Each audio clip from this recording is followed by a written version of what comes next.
সুপ্রিয় সপ্তম শ্রেণীর শিক্ষার্থী বন্ধুরা, ম্যাথ টিউটোরিয়ালের পক্ষ থেকে স্বাগত। আজকে আমরা অনুশীলনী ১-এর ৯ নম্বর পেজের অঙ্ক নিয়ে আলোচনা করব। শিক্ষার্থী বন্ধুরা, যারা চ্যানেলে নতুন, তো চ্যানেলটা সাবস্ক্রাইব করার জন্য অনুরোধ রইল। আর ভিডিওটা ভালো লাগলে,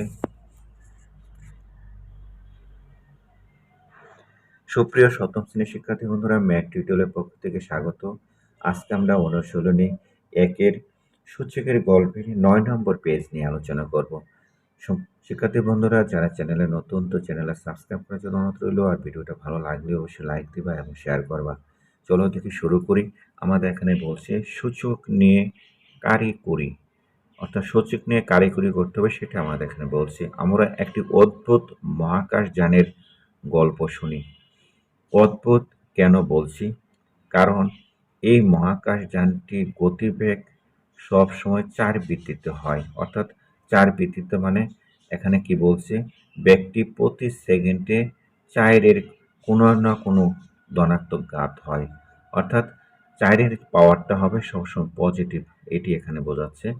আরেকটু সহজে বললে, মহাকাশ যানটির ১ সেকেন্ডে অতিক্রান্ত দূরত্ব ৪ এর মধ্যে ধনাত্মক ঘাত হবে। অর্থাৎ ১ সেকেন্ডে ৪-এর ধনাত্মক ঘাত হবে। শিক্ষার্থী বন্ধুরা, উদাহরণ হিসাবে আমরা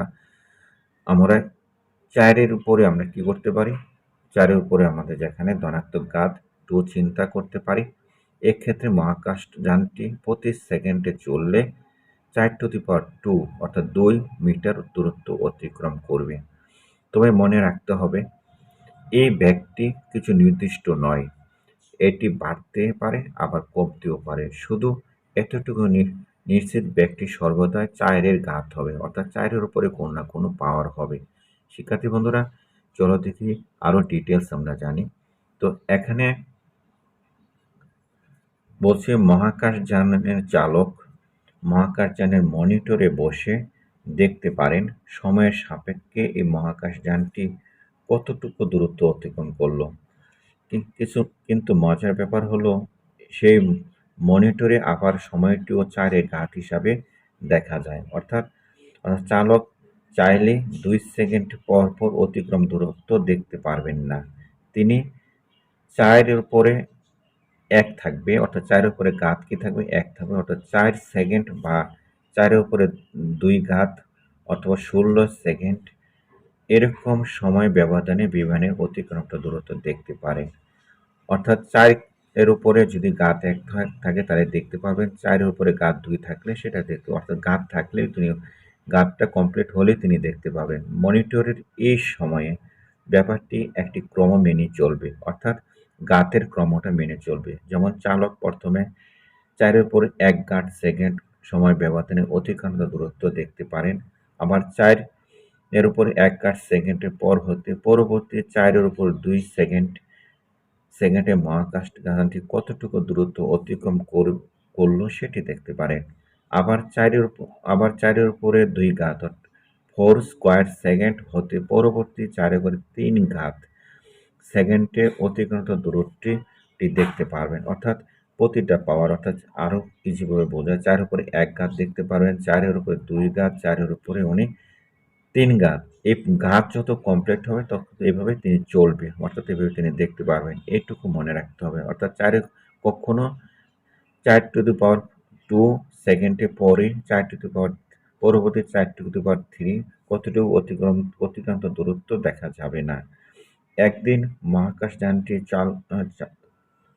চালনা করার সময় চালক দেখলেন তার বেগটি নির্দিষ্ট, এবং সে বেগটি হলো প্রতি সেকেন্ডে 4.1 অর্থাৎ ৪ মিটার।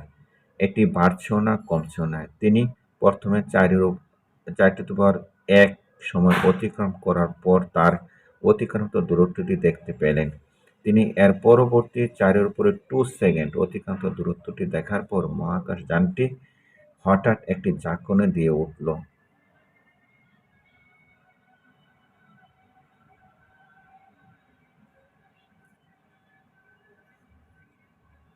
এবং পরবর্তী সময় ব্যবধানে মনিটরে কোনো অতিক্রান্ত দূরত্ব দেখা গেল না।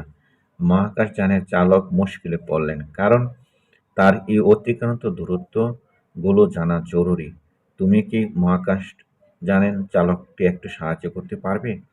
চিত্রে দেখো, এই যে আমাদের চিত্রে যে এই জায়গায় আমাদের দেখতে পারবো, চিত্রে আমাদের কি বলছে, মহাকাশযানটি 1 সেকেন্ডে 4 টু দি পাওয়ার 1 অর্থাৎ 4 মিটার দূরত্ব অতিক্রম করে। অর্থাৎ 1 সেকেন্ডে অতিক্রম করে কতটুকু? 1 সেকেন্ড, মনে রাখবে 1 সেকেন্ডে অতিক্রম করে কতটুকু? 4 মিটার। তাহলে 4 টু দি পাওয়ার 1 সেকেন্ডে কত দূরত্ব অতিক্রম করবে? ঐকিক নিয়মে ধারণা করতে থেকে আমরা বলতে পারি 4 টু দি পাওয়ার 1 সেকেন্ডের সময় ব্যবধানে মহাকাশটি অতিক্রান্ত দূরত্ব হবে 4 টু দি পাওয়ার 1 ইন্টু 4, অর্থাৎ কত হবে?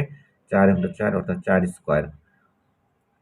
শিক্ষার্থী বন্ধুরা, তাহলে দ্বিতীয় সময় ব্যবধানে মহাকাশ যানটির অতিক্রান্ত দূরত্ব কত হবে ভেবে দেখতে পারবে কি?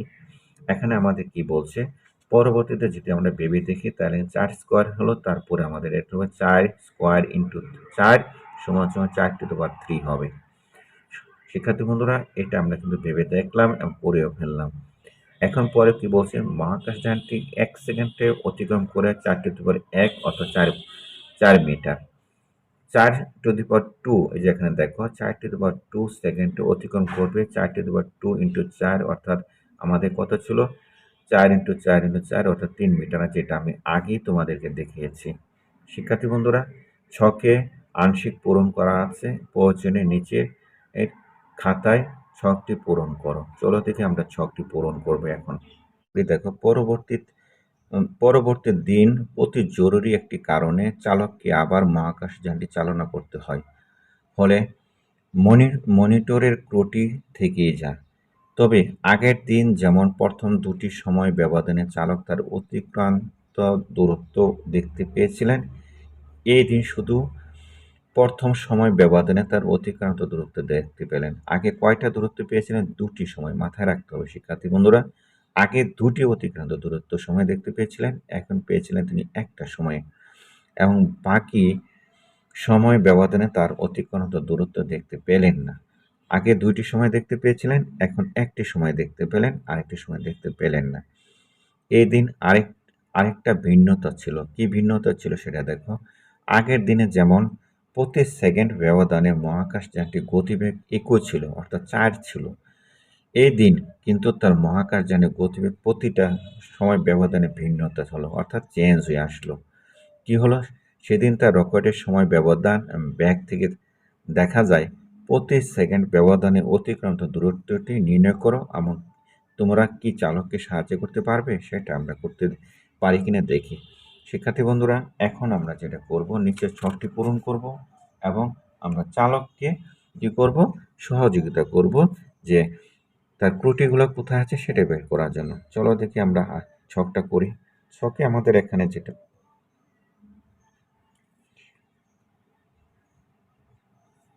তো বলছে 2.2 এর ছক মধ্যে আংশিক পূরণ করা হয়েছে, প্রয়োজনে নিজের খাতায় ছকটি অঙ্কন করে পূরণ করো। তাহলে আমাদের এখানে আগে আমরা কি ছিল, 1 সেকেন্ডে যাই কত, 1 সেকেন্ডে যাই আমরা আগে বের করেছিলাম শিক্ষার্থী বন্ধুরা, এরকম করে যে 1 সেকেন্ডে যায় 4 to the power 1, 4 to the power 1 1 সেকেন্ডে যায় অত মিটার, অর্থাৎ 4 মিটার যায়। তাহলে আমাদের এখানে কিন্তু আমরা এখানে যে জিনিসগুলো দেওয়া আছে, সময় ব্যবধান সেকেন্ডে দেওয়া আছে এখানে এই পার্টটা, এবং গতিবেগ মিটারে দেওয়া আছে ঠিক আগেরটার মতোই। অতিক্রান্ত দূরত্বের গুণাকার এখানে দেওয়া আছে, গুণাকারটা বের করতে হবে। অতিক্রান্ত দূরত্ব সূচকীয় মিটার আকারে দেওয়া আছে। শিক্ষার্থী বন্ধুরা, এই কাজটা কিন্তু আমরা আগে করেছি, তো এখন আমরা করব। ওইখানে করেছিলাম এখানে একভাবে, এখানে কিন্তু আরেকভাবে। 1 সেকেন্ডে যাই আমরা এখানে দেখিয়েছিলাম 1 সেকেন্ডে, 1 সেকেন্ডে অতিক্রান্ত দূরত্ব হলো 4 টু দি পাওয়ার 1 পাওয়ারে। তো এখানে কিন্তু অতিক্রান্ত দূরত্ব কত? 5। বোঝার চেষ্টা করো, 4 টু দি পাওয়ার 5-এ সেকেন্ডের অতিক্রান্ত দূরত্ব হবে 4 to the power 1 into 4 to the power 5। তাহলে এটি হচ্ছে সূচকে আকারে ধারণ করে। তাহলে আমরা জানি যে সূচকের পাওয়ারগুলো কী হয়, যদি গুণের সময় পাওয়ারগুলো যোগ হয়, অর্থাৎ 4 টু দি পাওয়ার বেসটা ঠিক হবে, পাওয়ারটা কী হবে? 4 টু দি পাওয়ার 6 হবে শিক্ষার্থী বন্ধুরা। অর্থাৎ আমি এটা কেন বোঝালাম, আমরা এই যে এই 4 থেকে শুরু করে এই 4 টু দি পাওয়ার 8 পর্যন্ত যখন করব, তখন আমার এই অংশটা কাজে লাগবে। কি কাজে লাগবে? 1 সেকেন্ডে যায় 4 টু দি পাওয়ার 1 পাওয়ারে, আর তাহলে 4 টু দি পাওয়ার 5-এ কত যায়? এই যে 4^5 দূরত্ব কত যায়, 4^6 কত যায়, 3 কত যায়, 4^10 কত যায়, এগুলো শিক্ষার্থী বন্ধুরা আমরা এখানে ফিল আপ করবো। চলো দেখি আমরা শুরু করি। এখন আমরা যেটা করব সেটা হলো, দেখো এখানে কি বলছে, 1 সেকেন্ডে অতিক্রম দূরত্ব 4^1, তাহলে 4^5 সেকেন্ডে অতিক্রম দূরত্ব কী হবে, এই যে এখানে গুণ হবে, যেটা আমি আগে দেখিয়েছি। এটা হলো শিক্ষার্থী বন্ধুরা, এই যে এখানে যেটা আছে সেটা, আর 4^5 হলো এই যে এটা গুণ আকারে আমরা এখানে লিখলাম। তার মানে কি, 4 এর উপরে একটা পাওয়ার আছে, 5 এবং এই 4 এর একটা পাওয়ার, 5টা পাওয়ার আছে, তার মানে কত হলো 4^6, যেটা আমি আগে করেছি। শিক্ষার্থী বন্ধুরা ঠিক সেমভাবে আমরা কি করব, এই যে 4^6 আছে কার সাথে গুণ হবে, 4^6 হলো, এখানে দেখো যে এই জায়গায় কি আছে, 4^2 আছে, এখানে কিন্তু 4^1 ছিল। 1 সেকেন্ডে যায়, এখন আমরা দেখাবো 1 সেকেন্ডে যায়, এভাবে চেষ্টা করো বোঝার, যে 1 সেকেন্ডে যায় 4^2, তাহলে এই যে এখানে কত হবে 4^8, অর্থাৎ 4^8 সেকেন্ডে যায় কিভাবে, সেটা কি হবে 4^2 গুণ কত 4^8, যেহেতু বেস দুটাই সমান, পাওয়ারগুলো শুধু খালি অ্যাড হবে, তার মানে কত 4^10 হবে। শিক্ষার্থী বন্ধুরা আমরা এখানে কি হয় সেটা আমরা লিখে দেখো, তাহলে ঠিক এই জিনিসটিকে আমরা এখানে লাগবো 4^2 গুণ 4^8, তার গুণাকার হবে 4^10, তার মানে আমাদের কত 2-এর কাজ শেষ। এখন 3-এর কাজ হবে, 3-এর কাজটা কিন্তু আরও সোজা। আমরা এখানে আগে ছিল 4^1 সেকেন্ডে যায়, এখানে 4^3, তাহলে 4^3 কয় সেকেন্ডে যাবে সেটা খুব ইজি জিনিস। সেটাকে আমরা যদি লিখি তাহলে এখানে লিখবো 4^3 ইন্টু 4^3 সমান সমান কত হবে, এই পাওয়ারগুলো যোগ হবে, বেসটা কত হবে 4^6 হবে। শিক্ষার্থী বন্ধুরা ঠিক সেমভাবে এখানে কত আছে, 4^4 আছে, এখানে 4^4 এর সাথে এটা গুণ হবে, তাহলে 4^4 গুণ 4^কত 16, 4^16, তাহলে বেসগুলো যোগ থেকে একটা নেব 4, আর দুই পাওয়ারগুলোর যোগ হলে কত হবে 20 হবে। শিক্ষার্থী বন্ধুরা তার মানে আমাদের কিন্তু এই যে এই কাজটা শেষ। এখন আমরা যাব 5-এ। 5-এ কি বলছে দেখো, তাহলে 1 সেকেন্ডে যা 4^5, তাহলে 4^5 পাওয়ারটা 4^5 ইন্টু এখানে হবে 4^2 কত, এটা 4^5 হলে 4^4 এটা, তাহলে 4^4, তার মানে কত হলো, বেস সমান, বেসটা নিব আমাদের এখানে 4-এর ক্ষেত্রে, এই ক্ষেত্রে আমাদের এটা হবে 4^9 কত 9, কারণ পাওয়ারগুলো যোগ হয়ে আসছে। শিক্ষার্থী বন্ধুরা 4-এর কাজও শেষ। এখন নিলাম আমরা 6-এর কাজ। 6 কি বলছে, 1 সেকেন্ডে যা 4^6, তাহলে 4^2 সেকেন্ডে কত যাবে, গুণ হবে, তাহলে 4 লেখো 4^6 গুণ 4^2, তাহলে বেস সমান হবে, পাওয়ার যোগ হবে, তাহলে 4 কত হবে 4^8 হবে। শিক্ষার্থী বন্ধুরা এইগুলো এটা। এর পরেরটা হচ্ছে আমাদের আমাদের কত হলো 7-এ। এই 7-এ কি হবে, 1 সেকেন্ডে কত যা 4^7, চলে লেখো 4^7 ইন্টু 4^2 লেখো, এই দুইটাকে যোগ করো, যোগ করার পরে কত হবে 9 হবে, বেস একটা নেব 4, 4-এর উপরে কি বসে 9 বসবে। শিক্ষার্থী বন্ধুরা তার মানে আমাদের এটাও শেষ।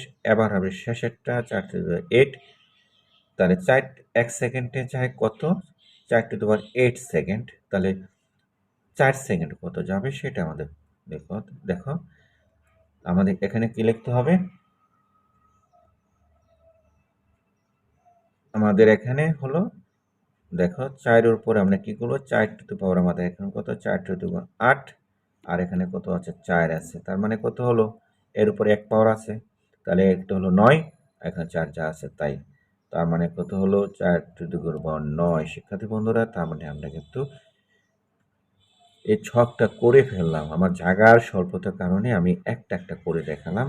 শিক্ষার্থী বন্ধুরা এখন আমাদের নিচে কি বলছে একটু দেখো, আমরা পড়ি, তাহলে আমরা খুব ইজিভাবে বুঝতে পারবো। নিচে আমাদের যেটা বলছে সেটা হলো যে এখন প্রতিবারই একটি নির্দিষ্ট সময় ব্যবধানে অতিক্রান্ত দূরত্ব নির্ণয় করতে গিয়ে তোমার কি করতে হচ্ছে, প্রতিবারের সূচকটাকে ভেঙে গুণাকারে লিখতে হচ্ছে, যেটা আমরা এখানে লিখেছি। তারপর গুণাকারে থাকা মোট সংখ্যাগুলো গুণ করতে হচ্ছে। এরপর আবার সূচকীয় আকারে লিখতে হচ্ছে। আচ্ছা, লিখলাম। এবার এই যে এখানে সূচকের আকারে লিখলাম। এবার কাজটি করার জন্য নিশ্চয়ই অনেক সময় লাগছে। হ্যাঁ, লাগছে। আবার অনেক পরিশ্রম লাগছে। হ্যাঁ, তাও লাগছে। আমারও তো দেখছি সূচকের সাহায্যে অনেক বড় বড় গুণকেও সহজে কম সময়ে লেখা যায়। তবে প্রতিবার যদি এমনভাবে বড় বড় গুণাকার নিয়ে কাজ করা লাগে, তাহলে কি কাজ সহজ হবে? না, সহজ হবে না। তাই এসো আমরা আরেকটু নতুন বিষয় নিয়ে শিখি। নতুন বিষয়টা আমরা শিখব। কি বলছে? এবার আবার জোড় বেজোড় সংখ্যার সাহায্য নেব, অর্থাৎ যাদের রোল জোড় তারাও ও সংখ্যাটি ব্যবহার করবে, এবং রোল যাদের বেজোড় সংখ্যা তারাও বেজোড় সংখ্যাটি ব্যবহার করবে। শিক্ষার্থী বন্ধুরা, আজকে 11 নম্বর পেজে আজকে এই পর্যন্তই। পরবর্তীতে আমরা 12 নম্বর পেজ অঙ্কগুলো করব। ভালো থেকো, সুস্থ থেকো।